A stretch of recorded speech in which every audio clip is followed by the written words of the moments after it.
त्या ज्ञानाचे मंदिर हे सत्य शिवाहून सुंदर हे अशा सुंदर अशा जयवंत पब्लिक स्कूलच्या सर्व गुरुजनांना वंदन करून किंवा विद्यार्थी बालमित्रांना ज्ञानेश्वर मिटगुलेचा मनापासून मनपूर्वक नमस्कार.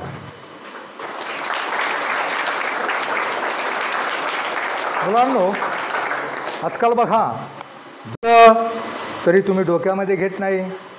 मित्रांनो, जीवनामध्ये माणसाला यशस्वी होण्यासाठी माणसाजवळ आत्मविश्वास हवा आणि तो आत्मविश्वास मिळवण्यासाठी थोडा तरी संतांचा, शिवरायांचा, समाजसुधारकांचा विचार ज्ञात हवा. जगावं कसं आम्हाला छत्रपती शिवरायांनी शिकवलं. मरावं कसं ही शंभूराजांनी शिकवलं. आणि वागावं कसं हे आम्हाला संत समाजसुधारकांनी शिकवलं. पण अलीकडल्या पिढीमध्ये संतांचे विचार तुम्हाला 10वी 12वीला पर्यंत कॉलेजच्या शेवटच्या वर्षापर्यंत संतांचे अभंग, 12वीला विंचू चावला एकनाथांचा पोवाडा एका शाळेमध्ये गेलो. सर म्हटले मुलांना हे शिकवा. पण तुमची पिढी फार हुशार आहे मित्रांनो. अभंग तुमच्या गावामध्ये सप्ताह होतो, कीर्तनं होतात, त्याला जातात. गावात हरिपाठ होतो. कोण कोण हरिपाठाला जात हात वर करा. जे जातात त्यांनी नक्की जा. पण तुमच्या घराजवळ जर मंदिर असेल त्या हरिपाठामुळं काय होतं माहीत आहे? आपण काय एवढे संत नामदेव नाही, आपल्याला देव मिळणार आहे. पण हरिपाठामध्ये हरिपाठ म्हणताना तुम्ही पाहिलं लोक एका बाजूनं एक म्हणत असतो हरिमुखी म्हणा, दुसरा म्हणत असतो पुण्याची गणना कोण करी, तिसरा म्हणत असतो असोनी संसारी, चौथा त्याच्या पुढचं वाक्य म्हणत असतो. आणि ते वाक्य म्हणत असताना त्याच्या डोक्यामध्ये एकच विचार असतो, याच्या पुढं काय म्हणायचं. त्यावेळेला त्याच्या डोक्यामध्ये संसार प्रपंचातली जगातली कोणतीही कटकट अडचणीची समस्या डोक्यामध्ये राहत नाहीत. त्यावेळेला त्यांचं डोकं, मन, चित्त, बुद्धी स्थिर, एकाग्र, पवित्र होते. म्हणजे त्या माणसाचं देव निर्माण होतो. मुलांनो, देव कशात आहे? देव किती? देवाची संख्या किती कोटी आपल्या देशात? किती कोटी? 33 कोटी. मला तुमच्यातला एक जण 33 देवांची नावं सांगू शकेल का? उभा राहून सांगा. 33 देवांची नावंही तुम्ही सांगू शकणार नाही. 33 कोटी म्हणजे एक प्रकारची संकल्पना असावी, 33 प्रकारचे किंवा काहीतरी. परंतु 33 कोटी देव आपल्या देशामध्येच या वेळेला उपस्थित आहेत. तुम्हाला माहीत आहे 33 कोटी देव कोणते माहीत आहेत? तर ताहाट बसा. कारण येत्या 1 तासामध्ये मी तुमची बॅटरी इतकी फुल चार्जिंग करून देणार आहे. कमीत कमी मोठं झाल्या 25च्या नंतर तुमचं लग्न होईपर्यंत उतरणार नाही. इतकी फुल बॅटरी चार्जिंग करून देणार आहे. तुम्हीच खरे देव आहात. आणि तुमच्यातलं देव पण टिकवण्यासाठी, जगवण्यासाठी, जागवण्यासाठी वारकरी साहित्य परिषदेतर्फे हा माझा छोटासा प्रयत्न. ना रावळी ना रावळी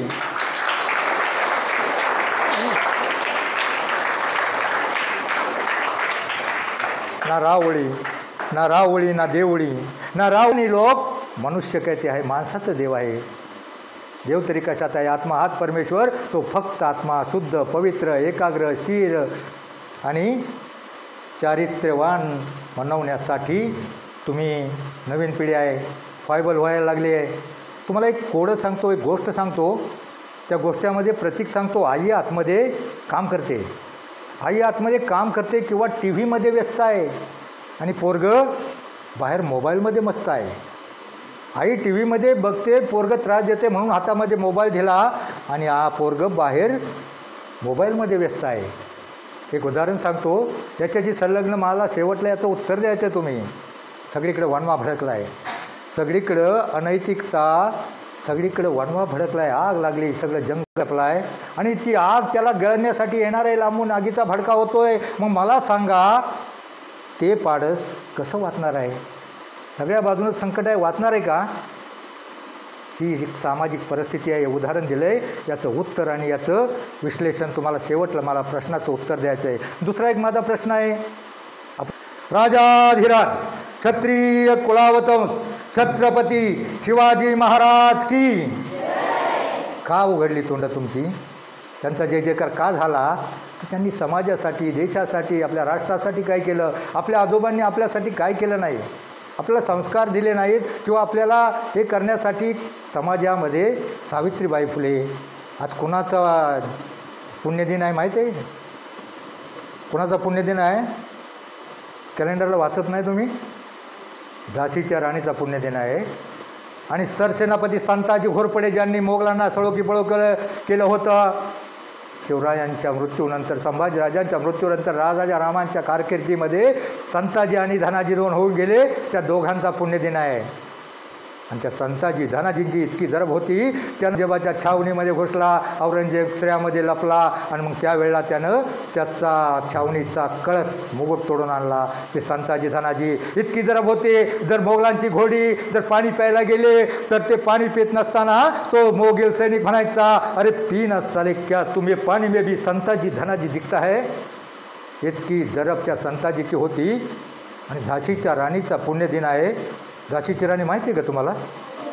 ती काय मोबाईल घेऊन लढायची का? अहो, झाशीची आपली संस्थानं खालता होत गेली. इंग्रजांनी सगळं आक्रमण करत असताना झाशीचं संस्थान, त्यावेळेला फक्त झाशीच्या राणीनं प्रतिकार केला. त्यावेळेला इंग्रजांनी वेढा घातला. वेढा घातल्याच्या नंतर सगळं सैन्य, झाशीची राणी आपल्या लहान बाळासह आतमध्ये अडकली. काय करायचं? पण त्या झाशीच्या राणीनं, तुम्ही पोवाडा, तुमच्या शाळेत एक मुलगा पोवाडा म्हणतोय, मला सरांनी सांगितलं. पोवाडा म्हणतोय ना? कोण कोण म्हणतो पोवाडा? एक मुलगा पोवाडा म्हणतोय. धन्यवाद. मग त्यावेळेला झाशीच्या राणीने काय केलं? तो पोवाडा आहे. काळकंठ जे चिरतील, प्राणास प्राण देतील, खेळून असे रणशील, घोडा या दुर्गम वेढा फेकला तटाहून.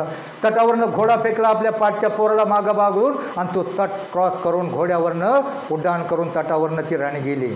गेल्यावर इंग्रजांना पाठलाग केला. 3 महिने त्या राणीनं झुंज दिली, परंतु शेवटी नावेलाजानं एका ठिकाणी जाऊन तिचा घोडा पडला. आणि पडल्यावर इंग्रजांना पकडला. तिचा ज्या ठिकाणी मृत्यू झाला त्या ठिकाणी आजही त्या ठिकाणी एक स्तंभ लिहिला आहे. आणि त्या स्तंभावरती नाव आहे, रे हिंद बांधवा थांब जरा, रे हिंद बांधवा थांब जरा, अश्रू दोन ढाळी, या पराक्रमाची ज्योत मावळे इथे झाशीवाली. त्याच्यावर लिहिलेलं आहे, त्या स्मारकावर लिहिलेलं आहे. मग त्या झाशीच्या राणीचा आणि संताजी घोरपड्यांचा आज पुण्यदिन आहे. तुम्हाला इतिहास ज्ञात हवा. जीवनामध्ये माणसाला यशस्वी होण्यासाठी माणसाजवळ आत्मविश्वास हवा. आणि तो आत्मविश्वास मिळवण्यासाठी थोडा तरी संतांचा मध्ये जर संस्कार नसतील ना, तर सगळं व्यर्थ. एका मुलानं 2.5 कोटीची गाडीनं 2 माणसं उडवली आणि किती माणसं जेलमध्ये घातली.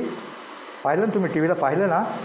मग काय गरज आहे? तुम्हाला 2% मार्क कमी मिळले तरी काही अडचण नाही. फक्त तुमच्यामध्ये संस्कार हवे. माणसाजवळी संपत्ती गेली ती पुन्हा मिळू शकते. शरीर दुबळं झालं, आजारी झालं, ते परत सुधरू शकतं. पण तुमचं चारित्र्य, तुमचे संस्कार जर बिघडले, इंग्लिशमध्ये एक वाक्य आहे, तुम्हाला ऐकलं असेल, wealth is lost, wealth is lost, nothing is lost, health is lost, something is lost, character is lost, anything is lost.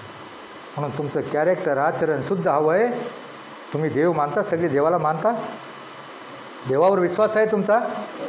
तुमचा जर देवावर विश्वास असेल, तुमचा जर देवावर विश्वास असेल तर तुम्हाला देव देईल. त्याच्यामध्ये संतुष्ट राहावं लागेल. पण तुमचा जर स्वतःवर विश्वास असेल, सेल्फ कॉन्फिडन्स, तुमचा जर स्वतःवर विश्वास असेल तर तुम्हाला हवं ते त्या देवाला द्यावंच लागेल. म्हणून स्वतःमध्ये विश्वास निर्माण करा. तुम्हाला सगळं दिलं, परिस्थिती चांगली आहे. अहो, आमच्या वेळेला लय अवघड परिस्थिती होती. हाफ टाय काय पोरं रुबामध्ये साहेब बनून. आमच्या वेळेला 11वी होते. 1972 साली मी 11वीमध्ये होतो. आणि त्यावेळेला 11वीपर्यंत मला एकच शर्ट, मांजरपाट, आणि ते पण ढगळ, आणि चड्डीला आमच्या मागून ठिगळ.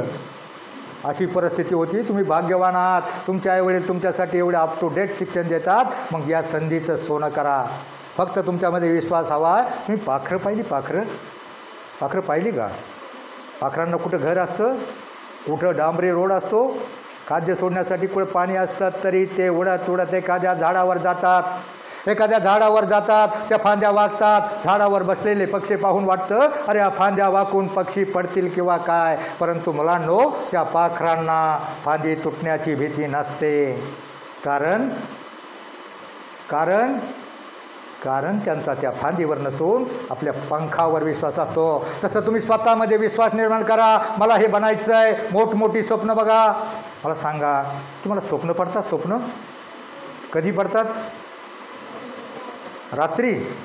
रात्री झोपेमध्ये पडलेली स्वप्न मला खरं सांगा, सकाळी पूर्णपणे आठवतात का? त्या मुलीनं रात्री एक चांगलं स्वप्न पडलं होतं. एका कॉलेजच्या मुलीला, हे लहान आहे, एका कॉलेजच्या मुलीला स्वप्न पडलं होतं रात्रीचं का मला एका देशाचा राजकुमार न्यायला आला आहे, पण कोणत्या देशाचा ते त्याला सकाळी आठवलं नाही. मग रात्री पडलेली स्वप्न सकाळी पूर्णपणे आपल्याला आठवत नाही. पूर्ण कशी होणार? तुम्ही जागेपणी स्वप्न बघा. तुम्ही जागे ना सगळे, आता जागेपणी जिवंतपणे स्वप्न बघा. सगळे जागे आहेत ना? ताड बसा आणि अर्ध्या मिनिटामध्ये डोळे सताड उघडे ठेवून जागेपणी जिवंतपणी स्वप्न बघा. मोठमोठी स्वप्न बघा. मला शेरपा तैनसिंगप्रमाणे एव्हरेस्ट सर करायचं आहे. मला कल्पना चावलाप्रमाणे अंतराळवीर बनायचं आहे. मला प्रतिभा पाटील APJ अब्दुल कलामप्रमाणे राष्ट्रपती बनायचं आहे. मला वाटतं राष्ट्रपती या शब्दाचा अर्थ कळतो ना? राष्ट्रपती कळतो ना? आता काही पोरांना अलीकडे नवीन पिढीला हाच प्रश्न आहे का पती बनायचाच प्रश्न आहे, तर राष्ट्रपती कधी बनायचा आहे? कारण एक सामाजिक समस्या निर्माण झाली आहे. प्रत्येक गावामध्ये 15% पोरं बिगर लग्नाची आहेत. मी याच्यासाठी जीव काढतोय. प्रत्येक गावामध्ये 15% पोरं बिगर लग्नाची आहेत. मग ती कोणती आहेत माहिती आहे? कोणती आहेत? तर जी आत्ता शाळेमध्ये लक्ष देत नाही, टंगळमंगळ करतात, सरांना उलटं बोलतात, बापाला उलटं बोलतात आणि आपलं करिअर घडवत नाहीत. बैलगाडा शर्यत पुढं नाचून शाळा बिघडून टाकतात. डीजे पुढं नाचून किंवा पुढाऱ्याबरोबर जाऊन धाब्यावर जाऊन जेवून खाऊन पिऊन त्या 2.5 कोटीनं माणसं उडवणाऱ्या पोरासारखी बिघडतात. त्यांची लग्न आयुष्यात होत नाहीत. 15% पोरं. म्हणून मागच्या 10वी 12वीच्या पोरांना आत्तापासून डोक्यात घ्या. तुम्हाला जर लग्न करायचे असेल तर तुम्ही स्वप्न अशी बघा, तुम्ही राष्ट्रपती बनू शकता. पती सोडा, राष्ट्रपती बनू शकता. इतकी पावर या शिक्षणामध्ये आहे. मग तुम्ही स्वप्न बघितलं. अर्ध्या मिनिटामध्ये कोणी स्वप्न बघितलं का कलेक्टर व्हायचं? जर एखाद्यानं कलेक्टर व्हायचं स्वप्न बघितलं तर तो कुठंतरी तहसीलदार किंवा क्लार्क होईल. एखाद्यानं स्वप्न बघितलं शेरपा तैनसिंगप्रमाणे एव्हरेस्ट सर करायचं तर तो कुठंतरी सह्याद्रीच्या टेकडीपर्यंत पोचू शकेल. मोठमोठी स्वप्न बघा आणि ती स्वप्न पूर्ण करण्यासाठी प्रयत्नांची पराकाष्ठा करा आणि शिकून सवरूनच ही स्वप्न पूर्ण होऊ शकतात. माणूस जीवनामध्ये 2च प्रकारे मोठा होऊ शकतो. किती प्रकारे? किती? 2. एक शिकून आणि दुसरं सवरून. शिकून म्हणजे शिक्षण. त्या शब्दाची फोड करून बघा. क्षणाला शिकायचं असतं. लहानपणी एक तुम्हाला गोष्ट होती, 2 लहानपणाची शर्यत लागते आणि त्याच्यामध्ये कोण जिंकतो? ससा नाही जिंकत, कासव जिंकतं. कासव का जिंकतं? ससा चपळ होता, खूप पळू शकत होता, शर्यत जिंकू शकत होता, पण कासव का जिंकलं? का जिंकलं? तर ते थांबलं नाही, झोपलं नाही, त्याला आळस आला नाही. मग तुमच्यातला प्रत्येकजण मोठा होऊ शकतो. प्रत्येक क्षणाला. एखाद्या वेळेला काय होतं, एखादं पोरगं पुढाऱ्याबरोबर जातं किंवा बैलगाडा शर्यत, पाटलांचा बैलगाडा. अलीकडं हा मोठी बिमारी निघाली. 10वी 12वीची पोरं मी पाहिले. 10वीला ज्याला 80% मार्क आहे की 11वी 12वीला त्या बैलगाड्याच्या मागं पळून नापास होतं ना आपलं करिअर बिघडवतं. एखादा पुढाऱ्याबरोबर जातो, एखादा DJ वाजला. मी पहिलं तुम्हाला सांगितलं, जे चांगलं तुमच्यापर्यंत पोहोचत नाही वाईट पटकन पोहोचतं. एखादा DJ वाजला की पोरं पटकन अगदी जेवत असला तरी हात असा धुवून पुसून टंगडं उडीत तिकडे जाऊन लुंगी डान्स करतात. तुम्हाला कोणी बोलवतं का बाळांनो, या रे या सारे या? मग प्रत्येक गावामध्ये हरिपाठ होतो. हरिपाठाला का नाही जात?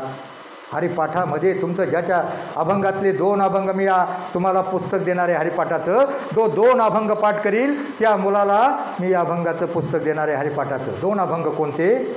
हरिपाठामध्ये 38 नंबरचा अभंग आहे. गुरुपरंपरेचा अवघाची संसार सुखाचा करीनं आनंदे भरीनं तिन्ही लोक. काय अर्थ होतो या ओळीचा सांगाल कुणी अर्थ पटकन उठून? अवघाची संसार सुखाचा करीन म्हणजे कोणाचा संसार म्हटलं आहे? आपल्या घरचा म्हटलं आहे का? पप्पा, मम्मी, गुड्डी, नुड्डी, कोणाचं म्हटलं आहे? कुणाचा संसार म्हटलं आहे? एका वाक्यामध्ये अभंगाचा अर्थ एवढा मोठा असतो मित्रांनो. अवघाची संसार म्हणजे अख्ख्या विश्वाचा जगाचा संसार सुखाचा करीन हरिपाठाच्या एका चरणामध्ये आहे. आणि आनंदे भरीनं तिन्ही लोक म्हणजे आपल्या घरातले 3 लोक नाहीत, स्वर्ग मृत्यू पाताळ सगळीकडे आनंद निर्माण करील. अभंगाच्या एका चरणाचा अर्थ एवढा मोठा असतो, पण ते तुमची पिढी डोक्यात घेत नाही. तुमच्या पिढीमध्ये काय, तुमच्या डोक्यामध्ये काय काय तुमच्या डोक्यामध्ये आहे? तुमच्या डोक्यामध्ये एक आहे बघा. 8, 10, 15 वर्षापूर्वी एक गाणं आलं होतं. कोणतं गाणं होतं ते? त्या बाईचं नाव होतं त्या गाण्याचं. आणि त्या बाईच्या घरापुढं जाऊन तुकार पोरांना त्या बाईला इतकं बाहेरच निघून दिलं नाही, इतकं ओरडायला लागले. काय बाईचं नाव होतं त्या? मीराबाई, जनाबाई, बहिणाबाई, मुक्ताबाई, काय नाव होतं मित्रांनो? शांताबाई. बरोबर माहिती आहे त्याला. मग आता ही शांताबाई तुम्हाला बहिणाबाई मीराबाईपेक्षा चांगली वाटली का? तरीही पोरं इतकी त्या बाईच्या घरापुढं नाचली, इतकी नाचली. मला सांगा, ते गाणं पुढच्या वर्षी दिसलं का? डीजेचं ऑर्केस्ट्राचं सिनेमाचं गाणं एकच वर्षी येतं, फेमस होतं, दुसऱ्या वर्षी गायब होतं. पण संतांचे अभंग आज 700 वर्षानंतरही प्रत्येक गावामध्ये काकडा, भजन, हरिपाठ प्रत्येक गावामध्ये गायले जातात. हे नाशिवंत जे आहे ते तुम्ही डोक्यामध्ये घेता आणि जे शाश्वत आहे ते डोक्यामध्ये घेत नाही. म्हणून माझी विनंती आहे, अभंग ज्याच्या आयुष्यामध्ये 2 अभंग पाठास करायचे असतील ना, एक अभंग यातला पाठ करायचा आणि एक अभंग बघा सावता महाराजांचा एक अभंग आहे, फेमस अभंग आहे. कोणता अभंग आहे तो? सावता महाराजांचा अभंग कोणता आहे? कांदा मुळा भाजी अवघी विठाई माझी, लसूण मिरची कोथिंबिरी अवघा झाला माझा हरी. ऊस काय पुढं काय? नाही, कोणाला माहिती आहे का नाही अभंग? मोठ नाडा विहीर दोरी अवघी व्यापिली पंढरी, सावता म्हणे केला मला विठ्ठल पायी गोविला गळा. सावता महाराजांच्या अभंगातून काय शिकायचं? 2 अभंग जो मुलगा पाठ करील त्याला मी आर्यवाटाचं पुस्तक देणार आहे. एक अवघाची संसार आणि दुसरा कांदा मुळा भाजी. कांदा मुळा भाजी. सावता महाराजांचं गाव पंढरपूरपासून सोलापूर रोडच्या अलीकडं आरण म्हणून गाव आहे. परंतु इतकं जवळ गाव असतानाही कधी ते पंढरपूरला गेले नाहीत. त्यांचा देव त्याने देव कशामध्ये पाहिला? कांदा मुळा भाजी. हे आपल्या शेतामध्ये पीक घेण्यामध्ये ते पीक करता करता ते विठ्ठलाचं भजन करायचं, नाव घ्यायचे. आणि त्यावेळेला त्या सावता महाराजांना कधी देवळात गेले नाही तरी देव प्रत्यक्ष भेटायला आला. हे 2 अभंग पाठ करायची कुणाची तयारी आहे? हात वर करा.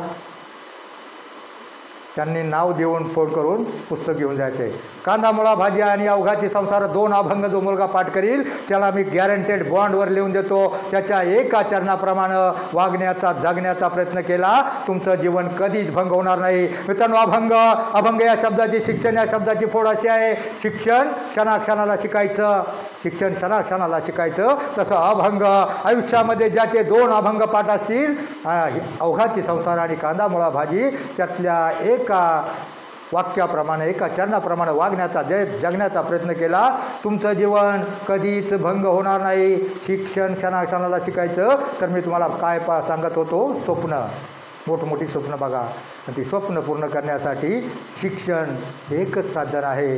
मित्रांनो, शिक्षण म्हणजे क्षणाक्षणाला शिकायचं. शिक्षण म्हणजे शून्यातून विश्व निर्माण करण्याचा मार्ग. मित्रांनो, स्वर्ग कुणी पाहिला आहे? लोक मेल्यावर स्वर्गात जाण्याची इच्छा व्यक्त करतात, पण शिकला सवरलेला माणूस या पृथ्वी तलावर स्वर्ग निर्माण करू शकतो. इतकी ताकद या शिक्षणामध्ये आहे. आणि कोणतीही बहुमजली उत्तुंग इमारत उभारण्यासाठी पाया पक्का असावा लागतो. आणि हे 10वीपर्यंतचं शिक्षण तुमच्या जीवनाचा पाया आहे. तो पक्का करण्यासाठी तुमचं आचरण शुद्ध हवं आहे, पवित्र हवं आहे, तुमच्यावर संस्कार हवे, कॅरेक्टर हवं आहे. म्हणून शिक्षणाला, स्वप्नाला काय म्हणतात? तुम्ही स्वप्न पाहिली ना? स्वप्नाला हिंदीमध्ये ध्येय म्हणतात. तुमचं ध्येय मोठं ठेवा, मंजिल मोठी ठेवा.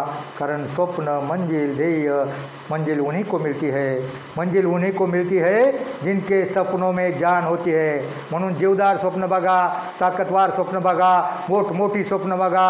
आणि असंच मी एका शाळेमध्ये सांगितलं, स्वप्न बघा, मोठमोठी स्वप्न बघा. ज्याच्याकडे काहीच नाही त्यानं सायकल घ्यायचं स्वप्न बघा. आणि मग पुढल्या स्टेपनं सायकलवाल्यानं मोटरसायकलचं बघा, मोटरसायकलवाल्यानं मोठ्या गाडीचं बघा. एका पोरानं वेगळं डोकं चालवलं. तो म्हणला आपण डायरेक्ट जंप घेऊन या, सायकल नाही ना आपल्याकडं, आपण डायरेक्ट मोठी सायकलच्या ऐवजी मोटरसायकल घेऊया. पण मोटरसायकलच्या किमतीमध्ये मोटरसायकल सेकंड हँड घेऊया. दिवसभर फिरला गॅरेजमध्ये, सेकंड हँड मोटरसायकली बघितल्या, चालू होत नव्हत्या. दिवसभर स्वप्न 4-5 गॅरेज हिंडला. रातचा येऊन दमून घरी झोपला. आणि झोपल्यावर रातचा पहाट तो गोधडीमध्ये लाथा मारायला लागला. अख्खी गोधडी फाडली. बापानं विचारलं, अरे काय रे, काय गोधडी लाथा का मारतो? गोधडी फाडली. तो म्हटला, माझी गाडी मोटारसायकल चालूच होत नाही. मग त्याने डायरेक्ट मोटारसायकल जुनी घ्यायची, त्याऐवजी नवी सायकल घेतली असती तर जमलं असतं. म्हणून स्वप्न स्टेप बाय स्टेप बघा. एकदम आयुष्यामध्ये कुणी मोठा होऊ शकत नाही. आणि एखादा 35% मित्रांनो, 35% 60% मोठा होऊ शकतो. मला 11वीला 60% मार्क होती. आणि माझा एक मित्र होता शेतमजुराचा मुलगा, त्याला 36% मार्क होती, काठावर पास. मला सांगा 60% मोठा व्हायला पाहिजे का 35%? हां, 60% काय कारण? तसं काय नाही. त्याच्यामध्ये जिद्द, महत्त्वाकांक्षा, उमेद, प्रेरणा असेल, कष्ट करायची तयारी असेल. मित्रांनो, मी कॉमर्सला प्रवेश घेतला सिटी बॉरो कॉलेजला शिरूरला. त्यानंही माझ्याबरोबर आर्टला प्रवेश घेतला, परंतु त्यानं अर्ज केला होता ITIला. आमच्या सरकारी ITIला त्याचा नंबर लागला. नंबर लागल्यावर त्यानं आमच्या दोघांमध्ये एक खोली होती, 30 रुपये भाडं होतं. माझा तो पार्टनर गेला, मला एकट्याला भाडं भरावं लागलं. आणि त्यावेळेला त्याने 1 वर्षाची ITI केली, 1 वर्षाची अप्रेंटिस केली. आणि अप्रेंटिस झाल्यानंतर त्यानं एका छोट्याशा कंपनीमध्ये टँक, दुधाचे, आईचे, गॅसचे टँक बनवणाऱ्या कंपनीमध्ये जॉब पत्करला, वेल्डर.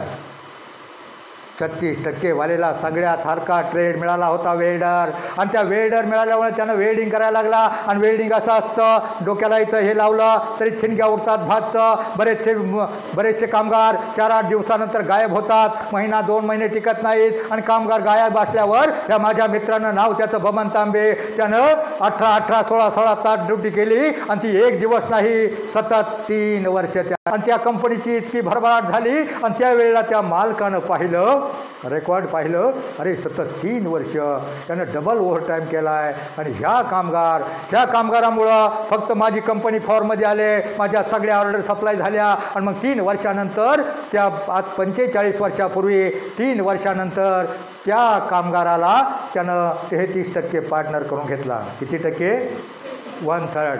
आणि 1/3 पार्टनर करून घेतल्यावर त्याच्यानंतर त्यानं इतकं काम केलं स्वतःची कंपनी म्हटल्यावर. आणि मग त्याच्यानंतर 10 वर्षामध्ये त्यानं स्वतःच्या 3 कंपन्या टाकल्या. मद्रासला चेन्नई, हैदराबादला वनस्थलीपुरम आणि पुण्यामध्ये भोसरीला कंपनी आहे. कंपनीचं नाव आहे स्टार इंडस्ट्रीज. आज त्याच्याकडे 1000 कामगार आहेत. काय नाव आहे कंपनीचं? स्टार या शब्दाचा अर्थ, स्टार या शब्दाचा अर्थ काय? का स्टार चमकले त्याचे नसीब का उजळलं? फक्त कष्ट, मेहनत, असं काही नाही की 60% मोठा होईल, 33% 35% मोठा होऊ शकतो. फक्त त्याच्या जिद्द पाहिजे, महत्त्वाकांक्षा पाहिजे, कष्ट करण्याची तयारी पाहिजे आणि त्याच्यावर संस्कार पाहिजेत. आई वडील आपल्याला शाळेमध्ये पाठवतात. का पाठवतात? छत्रपती शिवरायांचा जय जयकार केला, तुम्ही केला ना? का केला? तुम्हाला माहिती आहे, मोगलाईत कोणा बेगम मुमताजच्या स्मृतीसाठी ताजमहाल बांधणारा होऊन गेला एक बादशाह शहाजहान. पेशवाईत कोणा मस्तानीच्या प्रेमासाठी राजमहाल बांधणारा होऊन गेला एक बाजीराव. फक्त मराठे शाहीद आपल्या मातेच्या स्वप्नपूर्तीसाठी स्वराज्य निर्माण करणारा एकच राजा होऊन गेला, तो म्हणजे छत्रपती शिवराय.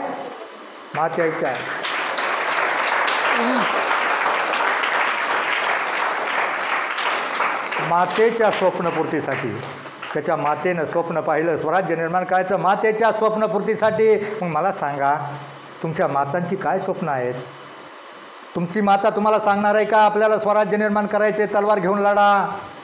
तुमच्या आईवडिलांची फार छोटीशी स्वप्न आहेत.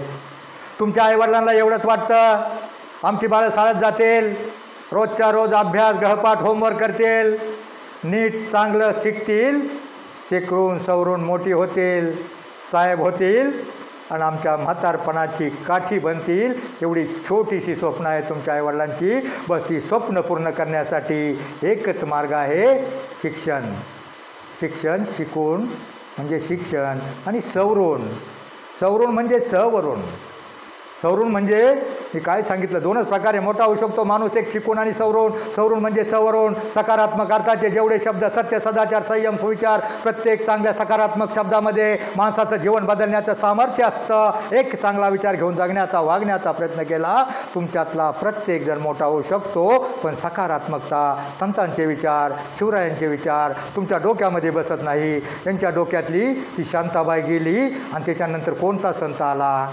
नामदेव, एकनाथ, तुकाराम. त्याच्यानंतर दुसऱ्या वर्षी कोणतं गाणं आलं? आला बाबूराव यांचा आला बाबूराव. आता मला सांगा, शांताबाई आणि बाबूराव यानं तुमचं जीवनसुद्धा एकच वर्ष टिकतं आहे. जे एकच वर्ष टिकतं आहे ते डोक्यात घेता आणि जे 700 वर्षानंतर आहे प्रत्येक गावामध्ये अभंग. आणि संतांच्या साहित्यामध्ये फक्त अभंग नाही, अभंगात नाही, कारण पिक्चरची गाणी, ऑर्केस्ट्राची गाणी, डीजेची गाणी, याच्यापेक्षा आमच्या संतांच्या साहित्यामध्ये चांगला अर्थ असतो, चांगल्या चाली असतात. आणि याच्यामध्ये फक्त अभंग नाही, पदे, ओवे, दोहे, श्लोक, गवळण, भारोड, अनेक चांगल्या चाली असतात. आणि या चाली आणि यांचा अर्थ एवढा चांगला असतो, पण हे तुमच्या डोक्यामध्ये बसत नाही. तुमच्या डोक्यामधली ती शांताबाई बाबूराव काढा, एकनाथांचं भारूड घ्या किंवा जनाबाई मीराबाई भजन घ्या. मीराबाई नाव माहिती आहे का तुम्हाला? मीराबाई नाही ऐकलं ना? एक मागं म्हणाल का, मीराबाईचं एक भजन होतं बघा. त्या भजनातून तुम्ही काय घ्यायचं आहे, त्या भजनातून तुम्हाला काय बोध घ्यायचा आहे. मीराबाईचं एक भजन होतं, तर मागं म्हणा, जैसी लागी लगन म्हणा. आता सगळे मी बघितलं 90% मुलींनी तोंड उचकटली, एक मुलगी निश्चित गालात हसली. आता मी कुठं तुम्हाला मुन्नी बदनाम होई म्हणायला सांगितलं आहे. संतांचे अभंग आहे, संतांचं भजन आहे, जरा तोंडात घेतलं, चांगली वाजण्याची देव आपल्याला बुद्धी देईल, शरीरामध्ये सकारात्मक ऊर्जा निर्माण होईल. जैसी लागी लगन मेरा हो गई मगन, वो तो हरी हरी हरी हरी गुण गाने लगी. काय अर्थ होतो याचा? जैसी लागी लगन म्हणजे मीराबाईला श्रीकृष्णाच्या भक्तीची एवढी आवड, गोडी निर्माण झाली होती. आणि मीराबाई लगन म्हणजे त्याला एवढी आवड निर्माण झाली होती, एवढी तल्लीन झाली होती त्या भक्तीमध्ये, म्हणून ती सर्वात श्रेष्ठ भक्त निर्माण गणली गेली. तसं याच्यातून तुम्हाला काय शिकायचं आहे? जैसी लागी लगन म्हणजे तुम्हाला अभ्यासाची लगन म्हणजे इतकी गोडी निर्माण व्हायला पाहिजे. आणि मेरा हो गई मगन म्हणजे तुम्ही अभ्यासामध्ये एवढं मग्न झाला पाहिजे. तुमचे जे जानी दुश्मन आहेत, mobile, T V, DJ, headphone, लवजा, त्यांना बाहेर फेकून तुम्ही अभ्यासामध्ये इतकं मग्न झालं तर जगातली कोणतीही शक्ती तुम्हाला मोठं होण्यापासून रोखू शकत नाही. मला सांगा, तुमच्यातलं मोठं कोणाकोणाला व्हायचं आहे? मोठं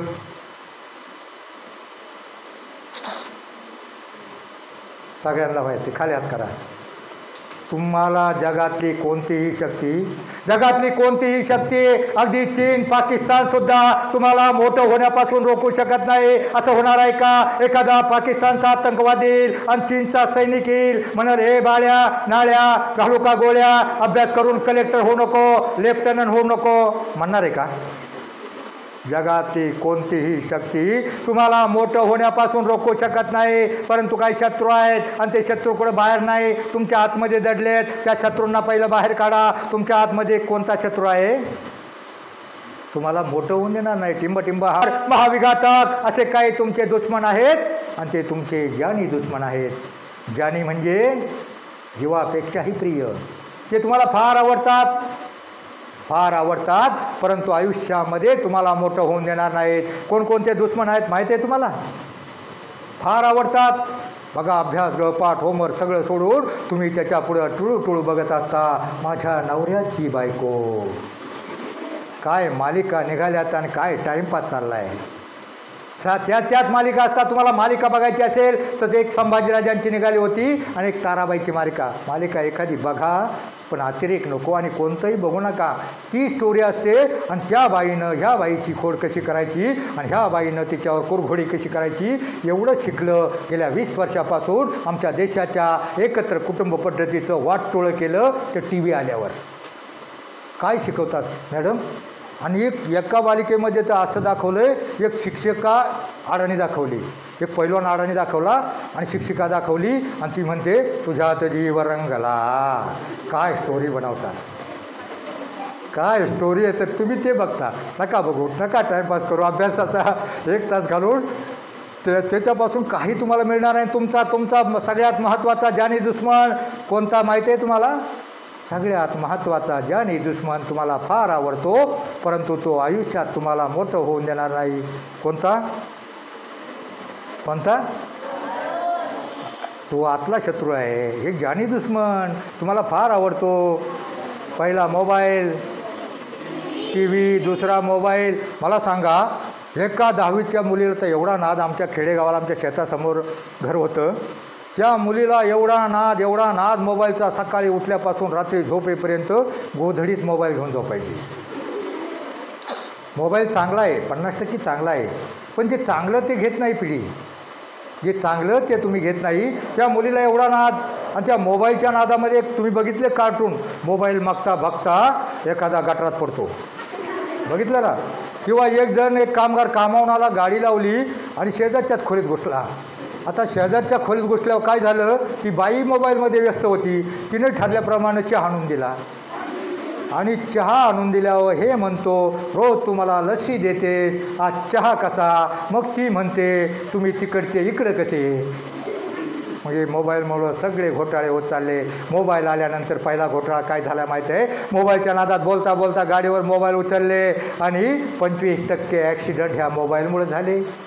आणि दुसरा त्याच्यानंतरचा घोटाळा, ज्या मोठ्या मुली आहेत, कॉलेजच्या मुली आहेत, एका बसस्टँडला एक मुलगी होती, तिने कानात काय घातलं होतं मला माहीत नाही, आणि कानात घातलं होतं आणि ती आपलीच स्कार्फ बांधला होता आणि बोलत होती, बघू तुझ्याकडं, बघते तुझ्याकडं, आणि मी बाजूला उभा.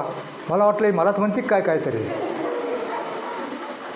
इतक्या मोबाईल, एक मुलगी, ती मुलगी 10वीची मुलगी, तिला इतका मोबाईलचा नाद, इतकं येड. ते एक गाणं आहे ना, येड लागलं रे, इतकं याड.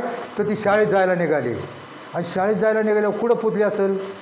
ती कधी मोबाईल सोडत नव्हती. चालताना बोलताना मोबाईल हिच्या हातात, झोपेतही स्वप्नातही हेडफोन हिच्या काना. एक पोरगी शाळेत निघाली, मोबाईलच्या नादात मळ्यात पोचली.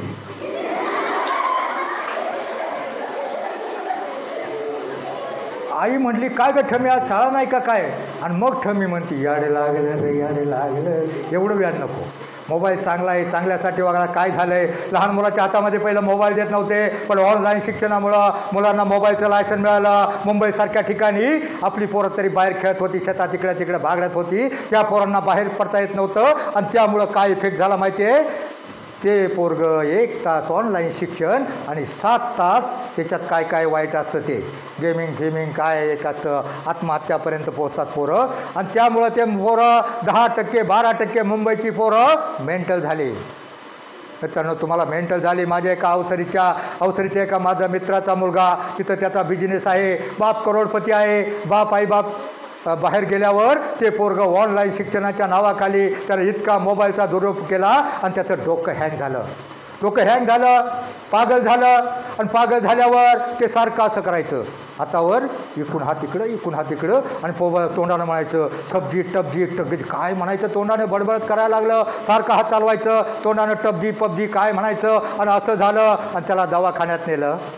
स्पेशल दवाखाने निघालेत मोबाईलसाठी स्पेशल दवाखाने निघाल्यात. फी आहे 1000 रुपये. आणि आमच्या सणसवाडीच्यात, भोसुरेचा, कोरेगावच्यात गव्हाणेंचा एक पोरगं 7वीचं पोरगं हँग झालं आहे, त्याला 30 लाख खर्च झाला तरी ते बरं झालं नाही. आणि त्या मुंबईच्या मुलाला त्याच्या बापानं 50 लाख खर्च केला, सगळे दवाखाने फिरवले, पोरगं बरं झालं नाही. माझा मित्र आहे शिंदे नावाचा, त्यानं सांगितलं अरे असं झालं आहे. मग त्याची एक आजी असते गावाला, आजीने म्हटलं डॉक्टरकडून नाही गुण येतात ना, ते काहीतरी झटाकलं असेल म्हणलं. आजीनं त्याला गावाला बोलून घेतलं. गावाला गेल्यावर त्यानं अख्खं देवलशी दाखवले, वारं येणारं दाखवलं. देवलशी माहिती आहे तुम्हाला? देवलशी म्हणजे तो लसीकरण करतो, त्याच्या अंगात देव येतो. आणि देव आल्यावर त्याच्याकडे नेलं, ते पोरगं पुढं बसवलं, आणि ते अंगात येतं का नाही माहिती नाही, पण ती 2-4 माणसं इकून बसली. आणि मग त्या बाईनं वारं घेतलं आणि काय म्हटली, तर बाजूला सारखा माझ्या अंगात आलंय बरं का. आणि मग सगळी बाजूला सरली. त्याने तपासलं आणि सांगितलं आमच्या देवीला 10,000चा ओटी भरावी लागेल. आता ओटी भरून त्याचं एवढं दवाखान्यात नीट होणार आहे का? ओटी भरली, देवलशी दाखवले, सगळ्या प्रकारचा उपाय केला. मुलांनो पोरगं बरं झालं नाही. आजही त्याच्या बापाचा नंबर देतो. मग मला कळलं ते पोरगं मोबाईलमुळं मेंटल झालं, बिघडले, पागल झाले, बधीर झाले. आणि मग मी त्याला म्हटलं आपण एक विलाज करून बघू. काय तर त्याचं चित्त जाग्यावर आलं पाहिजे, त्याची बुद्धी स्थिर झाली पाहिजे. त्यासाठी काय करायला पाहिजे, मग त्याचा हाताचा असं पबजी हाताचा असं वस्तारासारखा चालवलेला आणि तोंडातली टबजी कबजी काय म्हणायचा ते बंद झालं पाहिजे. मी म्हटलं आपण एक विलाज करूया, एक आध्यात्मिक विलाज आहे, परमार्थिक विलाज आहे, संस्कारक्षम विलाज आहे. मग त्या पोराला म्हटलं तुमच्या गावामध्ये मंदिर आहे का? तो म्हटलं आहे ना, मोठं मंदिर आहे. हरिपाठ होतो का? म्हटलं होतो. ते म्हटलं होतो ना. मग तुम्ही असं करा, त्या पोराला हरिपाठाला घेऊन जा, हरिपाठाला घेऊन जा, हरिपाठाला घेऊन जा. त्यांचा विश्वास नाही बसला तरी ते घेऊन गेले. कोणते सगळे विलास करून जमले होते, हरिपाठाला घेऊन गेले. हरिपाठाला गेल्यावर पहिल्या दिवशी त्या पोराला उभं केलं. ते काय तिथं बसलंच नाही, जाग्यात कोपऱ्यात जाऊन बसलं आणि कोपऱ्यात जाऊन असं बसून टबजी वस्तारा चालू केला आणि कोपऱ्यात जाऊन बसलं. ते काय ऐकलं नाही. 2 दिवस गेले, 3 दिवस गेले. मी म्हटलं, ते म्हटलं अरे ते काय बसत नाही. मी म्हटलं असं करा, आधी हरिपाठातला आवाज वाढवा. हरिपाठात जे तुम्ही सावकाश म्हणता ना, जरा मोठ्यानं आवाज वाढवा. मोठ्यानं आवाज वाढवा. आणि मग त्या हरिपाठांना सांगितलं, एक जणांनी आवाज वाढवला, इवलेचे रोपं लावलेले द्वारी त्याचा वेलू गेला गगनावरी, असा आवाज वाढवला, मोठमोठा आवाज वाढवला. आणि त्या आवाजानं त्याच्या डोक्यातला त्याचा आवाज, त्याचं कान इकडे लागले. कान इकडे लागल्यावर ते पोरगं कान इकडे लागल्यावर त्याच्या तोंडातला आवाज बंद झाला. त्याच्या तोंडातला आवाज बंद झाला, कारण त्याच्यापेक्षा मोठा आवाज तिकडे निर्माण झाला होता. जसं डीजेचा मोठा आवाज ऐकला, जसं तुम्ही घरातून पळता तुम्हाला ऐकल्यावर, तसा त्या मोठ्या हरिपाठात मोठ्याने म्हणण्याचा आवाज ऐकला. त्याचं तोंड बंद झालं. तोंड बंद झाल्याच्या नंतर अजून 2 दिवसानं गेले आणि ते तिकडे बघायला लागलं. तोंड बंद झालं आणि ते बघायला लागलं. त्या हरिपाठामध्ये टाळ वाजवत असतात. टाळ वाजवता त्यानं बघायला लागलं. बघता त्याचं जे वस्तारा चालू होता ना, त्या वस्ताऱ्याच्या ऐवजी असा चालत होता. तो जेव्हा त्याने पाहिलं ही जो लोक हरिपाठातली कसे टाळ वाजवतात, आणि मग ते असं टाळा वाजवायला लागलं, असं टाळ्या वाजवायला लागलं. आणि 2 दिवसानंतर त्याला शेजारी उभं केलं. आणि 8 दिवसामध्ये, फक्त त्याच्या पुढल्या टोटल 15 दिवसामध्ये 40 लाख रुपये खर्च ज्या मुलाला केला, ते मुलगं जाग्यावर आलं. त्याचं चित्त त्या मोबाईलमधून त्या टाळामध्ये आलं, त्यांच्या गायनामध्ये आलं, हरिपाठामध्ये आलं. मित्रांनो, हरिपाठामध्ये इतकी ताकद आहे, ज्याच्या खिशामध्ये हरिपाठ असेल, एक अभंग ज्याचा पाठ असेल, त्याचं जीवन कधीच भंग होणार नाही.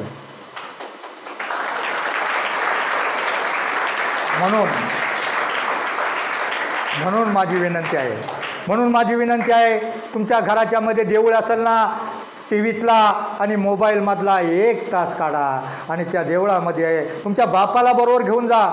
बाप जर गुटखा खात असेल, दारू पेत असेल ना, तो बापही सुधरेल, तुमचा बापही सुधरेल आणि तुमचं जीवन कधीच भंग होणार नाही. इतकी ताकद त्या हरिपाठामध्ये असते. आणि म्हणून माझी विनंती आहे, 1 दिवस 1 तास, फक्त रविवार असतो ना सुट्टी, आपल्या शेजारच्या मंदिरामध्ये 1 तास टीव्हीतला आणि मोबाईलमधला टाईम कमी करा आणि हरिपाठाला जा. आता मला फक्त शेवटचा एकच, माझ्या मागं म्हणाल का, कधी लागेल कधी लागेल रे वेड्या तुला गोडी अभंगाची.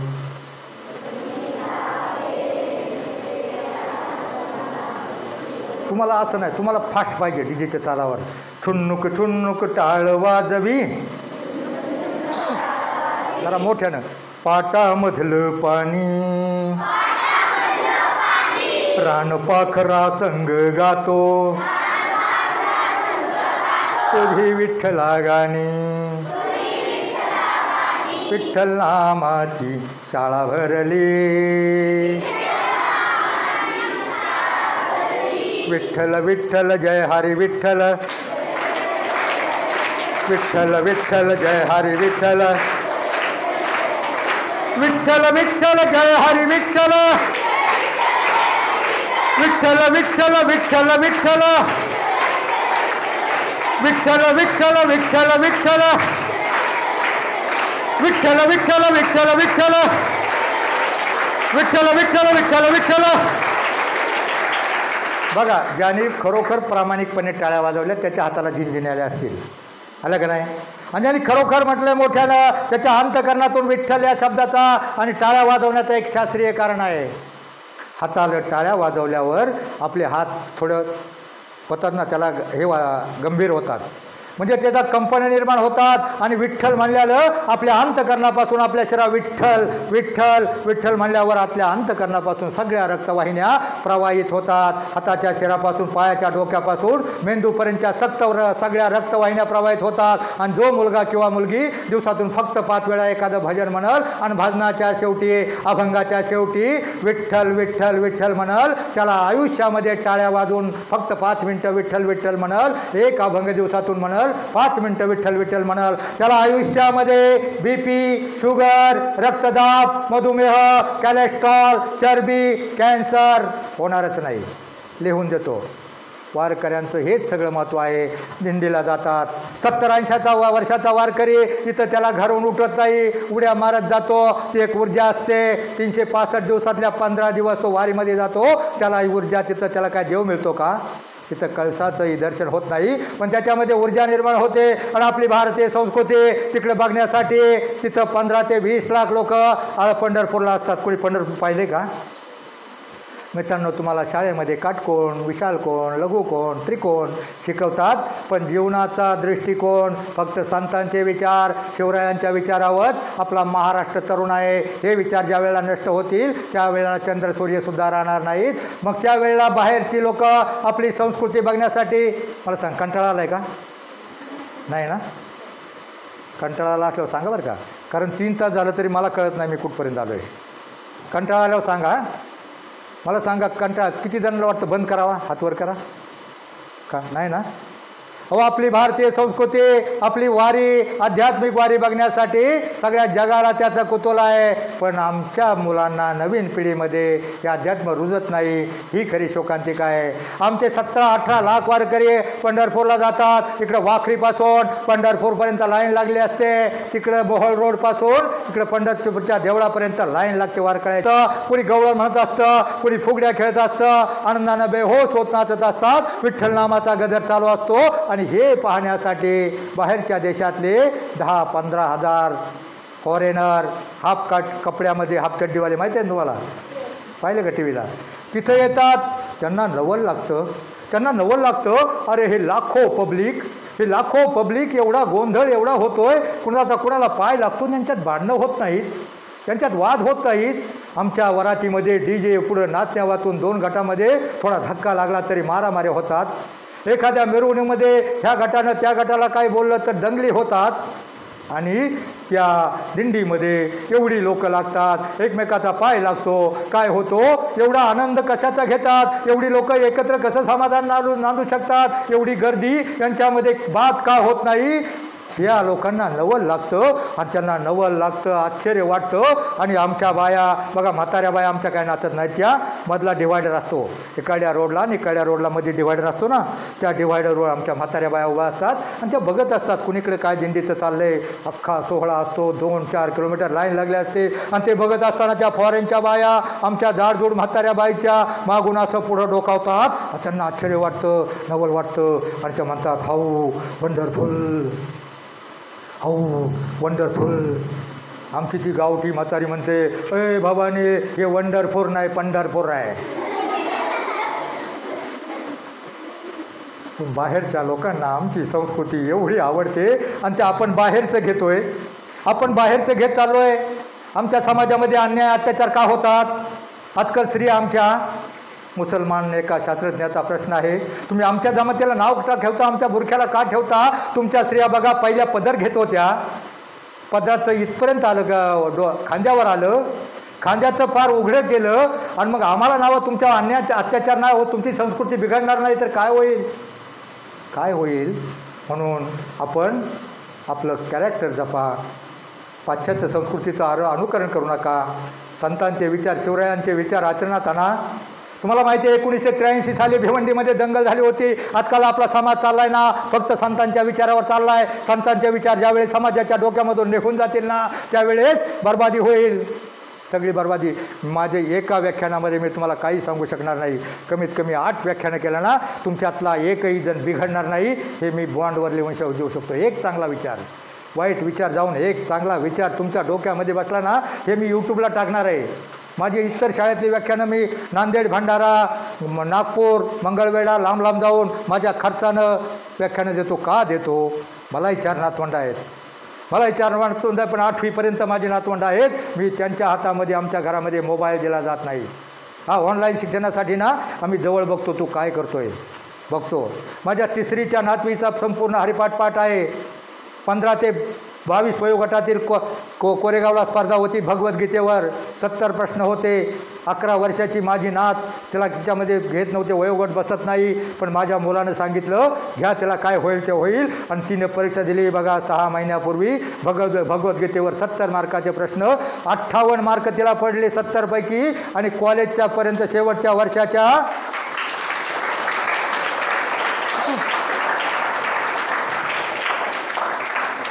वर्षापर्यंतची BAची मुलं होतं. 47च्या पुढं एकही निघालं नाही. फक्त अध्यात्माची आवड आम्ही निर्माण केली. मोबाईल जास्त दिला नाही, मोबाईल वापरत नाही, वापरतो गरजेपुरता. एखाद्या कवितेचा चाल शोधायची आहे, मोबाईल चांगला आहे. पण 10 वर्षाच्या आतल्या मुलाच्या हातामध्ये मोबाईलची गरज आहे? गरज नाही. गरज आहे का? मला सांगा, तुमच्या घरामध्ये लहान बाळ रडत असलं, आई काय करते? काय करते? मोबाईल चालू करून त्याच्या हातामध्ये देते. आयुष्यामध्ये माणसामध्ये लहान मुलाचे 3 गुरु असतात. पहिला गुरु आई, दुसरा गुरु शिक्षक, तिसरा आध्यात्मिक गुरु.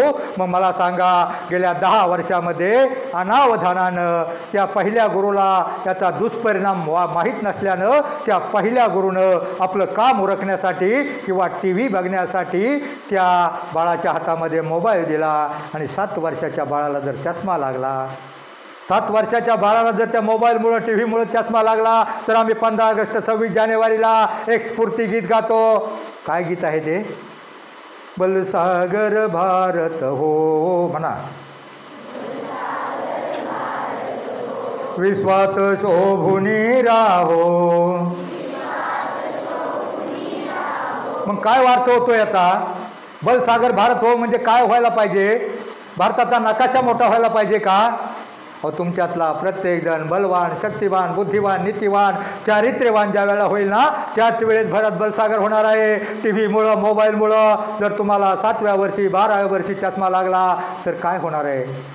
तुम्ही गुगल सर्च रिपोर्ट बघा. एका संस्थेनं सर्च केलं आहे, ज्या मुलाच्या हातामध्ये पहिल्या वर्षी मोबाईल आई देते, त्या मुलाला माहीत नसतो त्याचा परिणाम. त्या मुलाला 15 वर्षाच्या आत, 10 ते 15 वर्षाच्या आत चष्मा लागतो. आणि 20 वर्षाच्या वयोगटामध्ये त्याला चष्म्याचा नंबरसुद्धा लागत नाही. पोरगं 100% आंधळं होतं. म्हातारपणाला ज्या पोरानं आपल्याला आधार द्यायचा, त्या पोराला दिसत नसतं. आपल्याला म्हातारपणाला आधार द्यावा लागतो. इतका मोबाईल हा तुमचा जानी दुश्मन आहे. त्याच्यापासून फक्त गरजेपुरता वापरा. शैक्षणिक गरजेपुरता वापरा. मोबाईल, TV, डीजे पुढं नाचून एखादं पोरगं DJ पुढं नाचायला जातं. दुसरं पोरगं म्हणतं अरे फार दमलाय, घामाघूम झालाय, तुझ्यातली ताकद संपली, घे टॉनिक घे. टॉनिक घेतं ते पोरगं. आणि टॉनिक घेतल्यावर ज्या आईवडिलांनी त्याला वाढवण्यासाठी लहानपणी उष्टी कर्कटी घाण काढलेली असते, बालवाडी, अंगणवाडी, प्राथमिक शिक्षण, कॉलेजपर्यंत शिकवण्यासाठी 20 वर्ष लागतात, तेच मुलगं त्या वरातीमध्ये जाऊन एकाच दिवसामध्ये बिघडू शकतं. म्हणून मोबाईल, TV, DJ आणि अजून बरेच प्रकार आहेत मित्रांनो. म्हणून माझी विनंती आहे, हे तुमचे जाणी दुश्मन आहेत, त्यांच्या जवळसुद्धा जाऊ नका. शाळेत रोज जाता ते ज्ञानबिंदू मिळवा, हृदयात आपुल्याया देशाभिमान ठेवा, कुलशील मान राखा, ठेवू नका विकार, नव हिंदवी युगाचे तुम्हीच शिल्पकार. त्या भारताचं भविष्य, तुमच्या घराण्याचं भविष्य, गावाचं भविष्य, त्या शाळेच्या भविष्य तुम्ही आहात.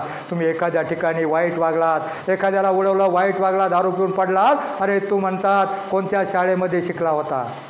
शाळेचे नाव बदनाम होतं, आईवडिलांचं नाव बदनाम होतं.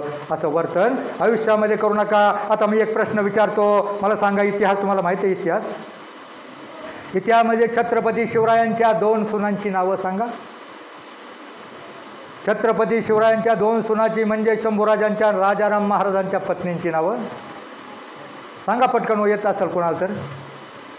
येतं का? म्हणजे तुम्हाला इतिहास माहीत नाही, भूगोल माहीत नाही, नुसतं इंग्लिश मीडियम शिक्षण म्हणजे जीवन नाही.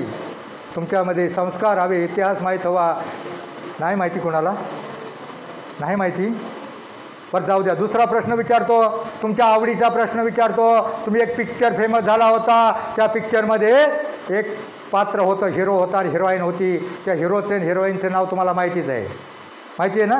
सैराटमधलं माहिती आहे ना हिरोचं हिरोईनचं? मला सांगा त्या हिरोच्या दोन्ही मित्रांची नावं काय होती? चला मी त्याला एक पुस्तक बक्षीस देणार आहे, सांगितलं तर. जोड प्रश्न आहे, 2 पुस्तकं आहेत, मी बक्षीस देणार आहे. काय नाव होती हिरोईनच्या आणि हिरोच्या?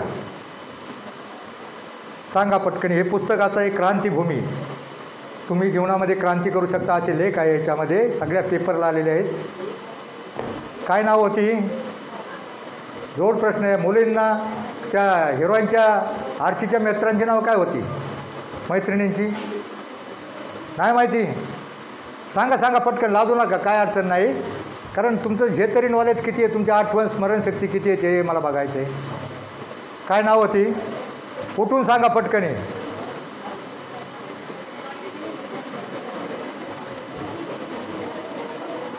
आता तुम्हाला इतिहासातलं येत नाही, संतांचं येत नाही आणि पिक्चरमधलं येत नाही, तुम्हाला येतं तरी काय?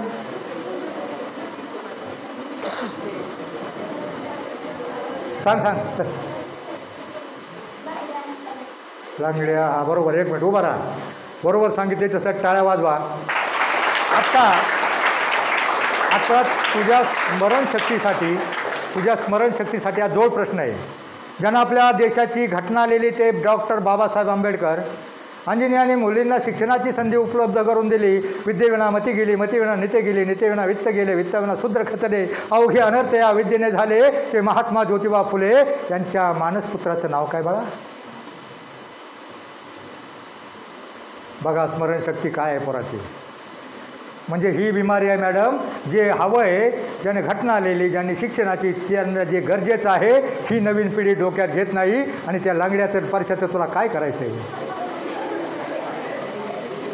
हां, ही बिमारी आहे. मला खरं सांगतो, ही बिमारी आहे. जे चांगलं तेच घ्या, कारण त्याची तुम्हाला गरज नाही. संतांचे अभंग 700 वर्षापासून एक अभंग पाठ करा. तुमचं जीवन कधी भंग झालं तर मी बॉन्डवर लिहून देईल.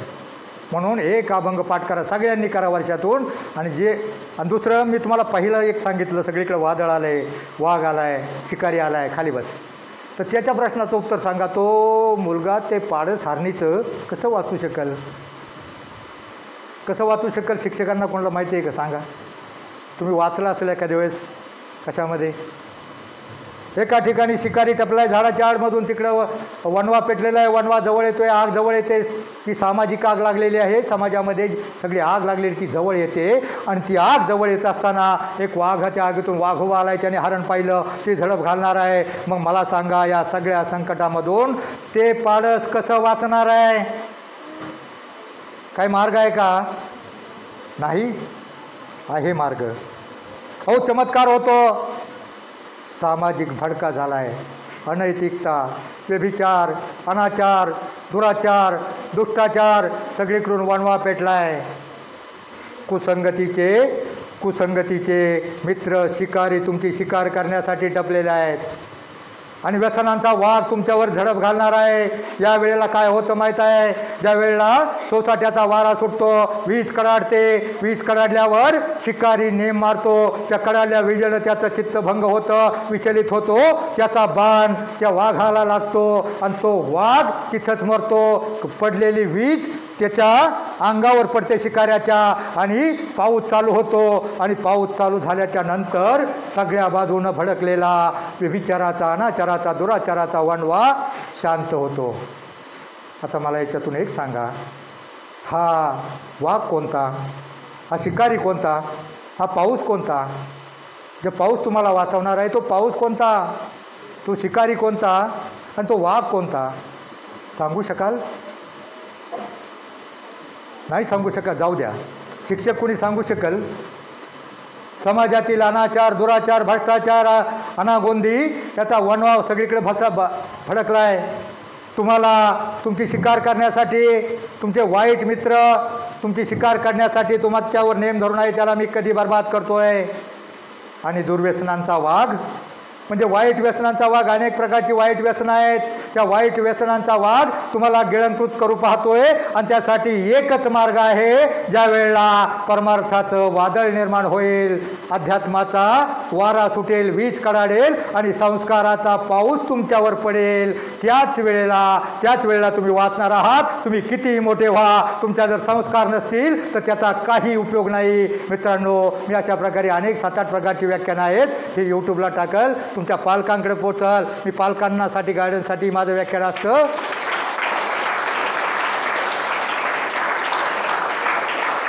तर मला सांगा, हे तुम्हाला आवडलं का मी सांगितलेलं विचार? चांगला विचार सोडून द्या, वाईट विचार अंगीकारा. आणि ही व्याख्यानं माझी पाहण्यासाठी शिक्षकांनी पालकांकडे हे पाठवावा, कारण पालकांचाही बराच त्याचा दोष असतो. पालक लक्ष देत नाहीत, मुलांकडे लक्ष देत नाही. पालकांच्यासाठी माझं असतं, एकदा तुम्ही पालकांना पाठवलं आणि एकदा सबस्क्राईब केलं तर माझी 7-8 प्रकारची वेगवेगळी रामायण, महाभारत, ज्ञानेश्वर, तुकाराम सगळ्यावर माझी व्याख्यानं आहे. मीराबाई, जनाबाई, संभाजी, शिवाजी आणि ताराराणीवर मी स्पेशल 1 तास व्याख्यान देतो. ते सगळी व्याख्यानं तुमच्यावर येतील. शिक्षकांनी पालकांकडे पाठवा आणि जास्तीत जास्त सबस्क्राईब करायचा प्रयत्न करा. बस एवढीच विनंती करतो. आणि एवढं शेवटला सांगतो, आयुष्यामध्ये शिका इतका, डिग्र्या कमी पडतील, जगा इतकं, आयुष्य कमी पडेल, हसा इतकं, आनंद कमी पडेल, दौडा असे कम नशिबाचा फासा निखळून पडेल. परंतु मुलांनो, प्रयत्न इतका करा, अभ्यास इतका करा, त्या विठ्ठलाला, परमेश्वराला, त्या देवांना तुम्हाला देणं भागत पडेल. बस जाता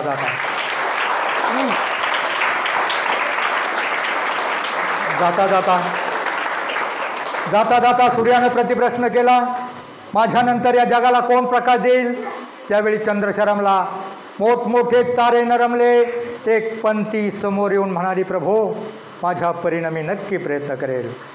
त्याच वेळेला माझ्यासारख्या एका ध्येयवादी पत्रकारानं ठरवलं, त्याच वेळेला माझ्यासारख्या एका काजव्यानं ठरवलं, कुठंतरी कानाकोपऱ्यात जाऊन लुकलुकेल, अज्ञानाच्या अंधाराला प्रकाशाचं अस्तित्व दाखवूनच थांबेन, दाखवूनच सरेन. जय हिंद, जय महाराष्ट्र.